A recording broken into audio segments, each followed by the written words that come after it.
Howdy there guys, this is TechSwerve, and in this video I'm going to be unboxing the Wacom Intuos Photo. This is the 2015 edition of the Intuos brand of graphical tablet, stylus, pen, touch things. And to be fair, I'm not an artist or anything like that. I just bought this because I wanted to make notes digitally, onto my laptop / computer / whatever, and I didn't want to fork out for something too expensive, and this was pretty inexpensive, retailing at around £75, so it's reasonably affordable for this type of thing. Anyway, without any further ado, let's get started with the unboxing. So as with all forms of packaging, it seems there's this annoying bit of tape that stops you from doing anything, and I'm just ripping the box. I'm just going to grab something to cut it with, my trusted safety knife, and there we are. Should have just done that to begin with, to be fair, but ah well. So the sleeve just slides out, and there we go. Actually, just before we go any further, I want to take just a few moments to sort of explain, well, just a few things really. The particular model I actually got was the Intuos Photo. There are other Intuos sort of variations. We have 4 variations in total.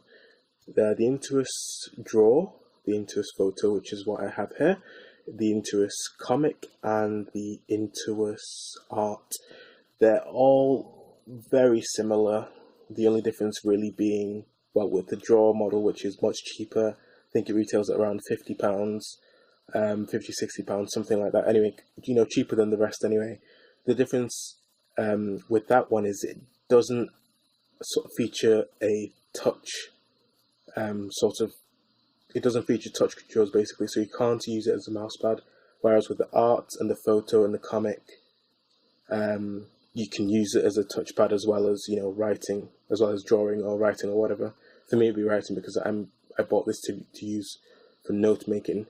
But yeah, that's pretty much the only difference. So if you literally only want it for, I guess, using the pen, the stylus, and you don't care about using it for a touchpad, by all means, just get the cheapest one. Anyway, that's all the intro.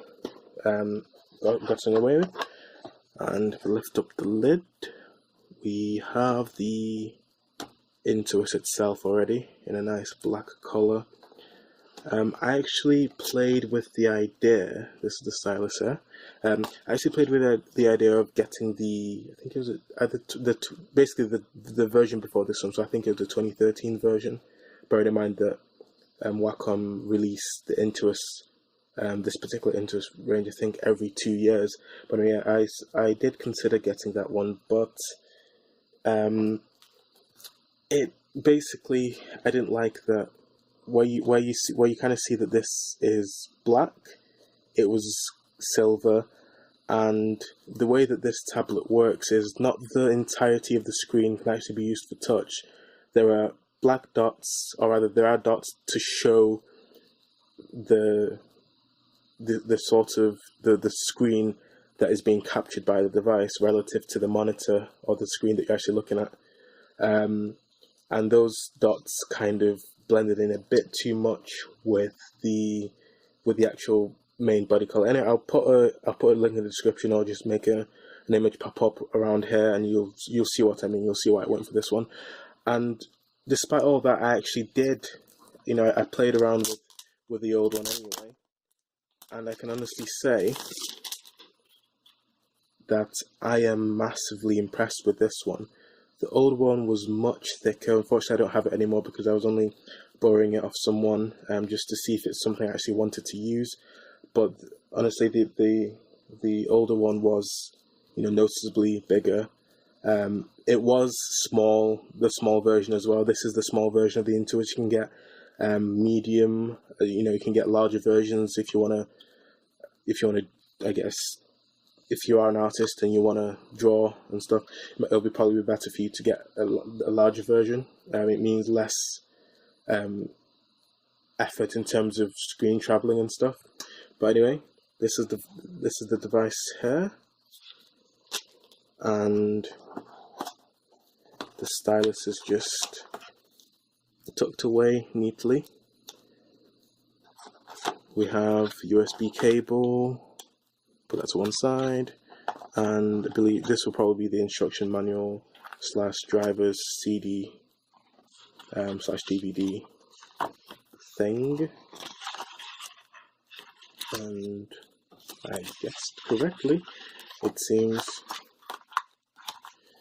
Okay, so that pretty much does it with this video. I will be using this, like I said, for note making. I'm not I'm not an artist, so I don't intend to use it for art, for professional art anyway. So eventually, I do intend, after I've actually used it sufficiently, I do intend to review this product, for note making, for note taking, that sort of thing. Yeah, just be aware though, if you are looking for note taking devices, Wacom do make something called the Bamboo Spark, which is sort of like a digital paper type thing. Just Google it, and it sounds a bit weird, but yeah, it seems to work. But I didn't want to go with it because I believe it was more expensive, and I just didn't want to go with another sort of slightly gimmicky new technology that probably won't work as well as I'd hope it would. So I just went with this, and I'm going to play around with it for a while, for several days and weeks. Then I'll get back to you guys with a video and tell you what I think, and if I think it's actually any good for note taking. Anyway, that's been it from me for this video. If you enjoyed it, give us a thumbs up, and if you want to see more videos like this, please subscribe to my channel, and I will see you in the next video.